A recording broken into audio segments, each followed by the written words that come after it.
Olá pessoal, tudo bem?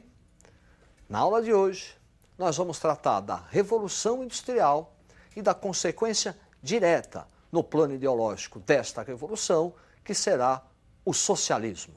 Preste atenção nessas gravuras. A bomba hidráulica, tear hidráulico, locomotiva a vapor e o barco a vapor. Inventos que vão caracterizar a Revolução Industrial, cujo conceito é uma série de transformações. A energia física se transforma em energia mecânica. O trabalho da manufatura passa a ser feito em fábricas. Esse conjunto de transformações é designado Revolução Industrial. Esta Revolução Industrial tem por berço a Inglaterra. E vamos ter que decifrar por que foi a Inglaterra. Preste atenção no quadro. Inglaterra e as condições que ela possuía para ser o berço da Revolução Industrial. Acúmulo de capitais, mão de obra disponível, um Estado liberal, jazidas de carvão. Acúmulo de capitais, porque a Inglaterra foi a nação que mais se beneficiou daquele processo de acumulação de capitais do mercantilismo. A partir de uma exploração colonial da América do Norte, a Inglaterra se enriquece.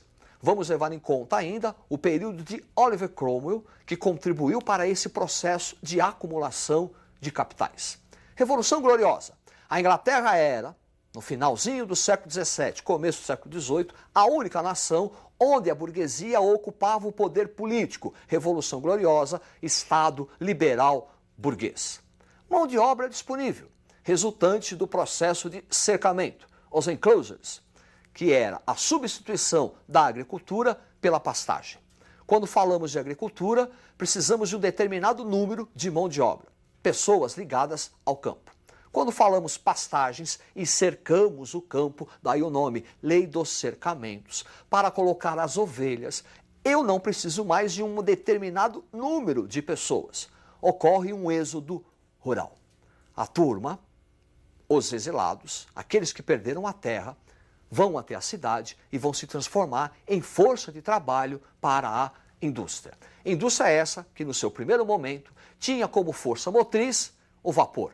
Daí a importância das jazidas. Por isso que a Inglaterra será o berço dessa Revolução Industrial. Essa Revolução Industrial, esse industrialismo, vai passar por duas etapas. Nós vamos ter a primeira fase da Revolução Industrial, que vai se limitar na Inglaterra, e uma segunda fase, que é a difusão desse processo. Preste atenção no quadro. Etapas da industrialização, a primeira, século XVIII, Inglaterra, onde o capitalismo aqui será concorrencial. Os setores que vão se desenvolver é o têxtil, o siderúrgico e a agricultura agrícola. O uso do ferro e do vapor. E os principais teóricos dessa fase, Adam Smith, A Riqueza das Nações, considerado o pai do liberalismo, defensor da propriedade privada. E Davi Ricardo, que vai defender a tese do salário mínimo. Quer dizer, o trabalhador deveria receber apenas aquele salário que servisse para o seu sustento, auxiliando assim a riqueza da burguesia. No século XIX, um segundo processo de industrialização. Preste atenção no quadro. Segunda fase, século XIX. Difusão, Alemanha, Bélgica, França, Estados Unidos, Japão. Essa fase já é uma fase monopolista, imperialista e desenvolvimento do neocolonialismo. Fase monopolista, porque com a segunda Revolução Industrial não vai haver mais a concorrência. Vão surgir grandes grupos econômicos, cartéis, tipicamente na Alemanha, e trustes, principalmente nos Estados Unidos da América. Grandes conglomerados econômicos com o objetivo de controlar o mercado consumidor e fornecedor. Nessa segunda Revolução Industrial, não usamos mais ferro nem vapor. É o aço e a eletricidade. essa revolução industrial vai acarretar consequências econômicas, sociais, políticas e culturais. Preste atenção no quadro: consolidação do capitalismo, afirmação do liberalismo, urbanização, questão social, novas ideias.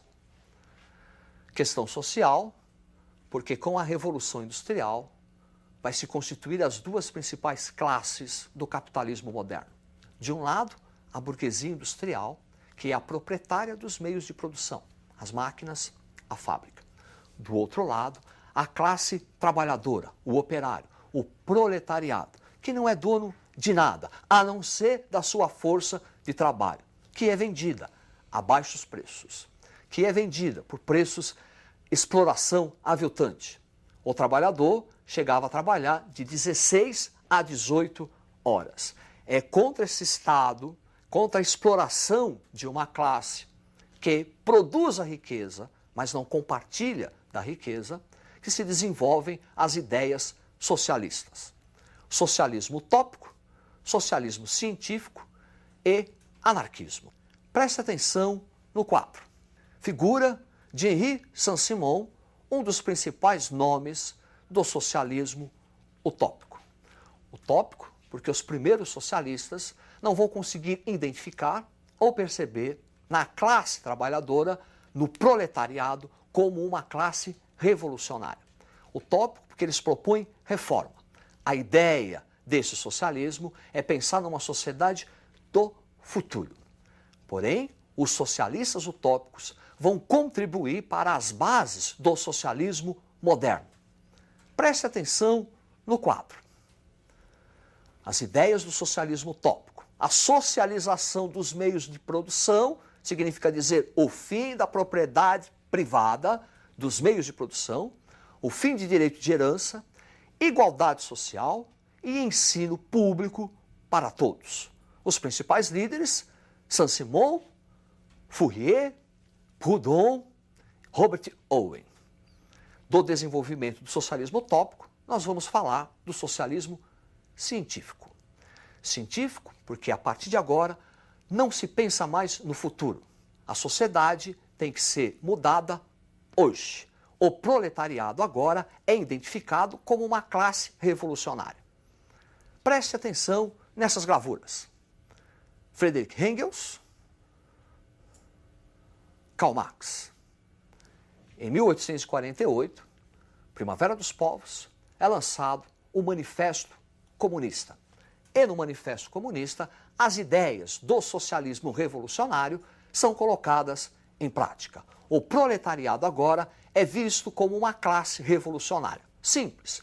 A burguesia do século XVI ao XVIII foi uma classe revolucionária. Acabou com a nobreza. Acabou com o poder e o prestígio da nobreza. Marx e Engels jogam esse fervor revolucionário, essa identificação revolucionária com a classe trabalhadora.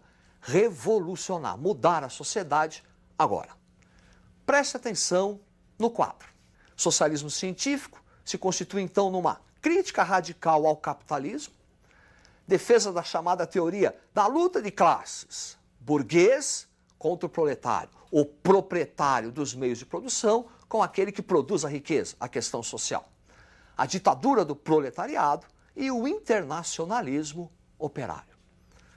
Feita a Revolução Socialista, extinguida a propriedade privada dos meios de produção, o proletariado cria um Estado socialista a partir da ditadura do proletariado. E aí a ideia básica desse socialismo científico, internacionalismo operário. Perceba que é uma oposição ao principal conceito burguês. Qual que é o conceito burguês? Nacionalismo. Qual que é o conceito do proletariado? Internacionalismo. O Manifesto Comunista encerra da seguinte forma: proletários de todo o mundo, univos. Então, a base do socialismo científico é o internacionalismo operário. Além dessas ideias, outras questões sociais também se desenvolvem. A Igreja Católica, a partir do século XIX, começa a se posicionar. Ela critica o capitalismo, critica a exploração de uma classe sobre a outra, mas também critica a luta de classes, critica a ditadura do proletariado. E ela vai encontrar um meio termo. Presta atenção no quadro. Socialismo cristão, Leão XIII e Rerum Novarum. A partir daí, a igreja se posiciona diante da questão social.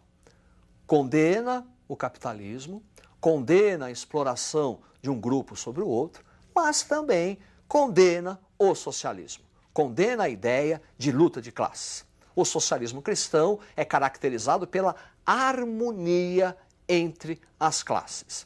O trabalhador evita fazer a greve, evita entrar em confronto, e a classe patronal evita explorar demais a classe trabalhadora. Esses trabalhadores também vão se organizar em sindicatos. Voltando ao quadro, sindicalismo, Antônio Labriola, Georges Sorel, os principais líderes, e o anarquismo, Bakunin, Kropotkin. Os anarquistas farão uma crítica radical. Condenam não apenas a propriedade privada, mas também condenam a existência de todo e qualquer Estado, toda e qualquer forma de poder. Na visão dos anarquistas, a desigualdade social não está associada apenas à existência da propriedade privada. A desigualdade social está relacionada à existência de um Estado, à existência de um poder. Enquanto há Estado, há um grupo que domina o outro. Os anarquistas questionam qualquer poder, questionam qualquer Estado. Essas ideias, tanto o socialismo utópico, como o socialismo científico, como o anarquismo, vão estar presentes nas famosas revoluções do século XIX, 1830, 1848, principalmente. A Primavera dos Povos. É onde as ideias socialistas ganham corpo pela primeira vez. É isto aí, uma boa sorte, estudem e até a próxima.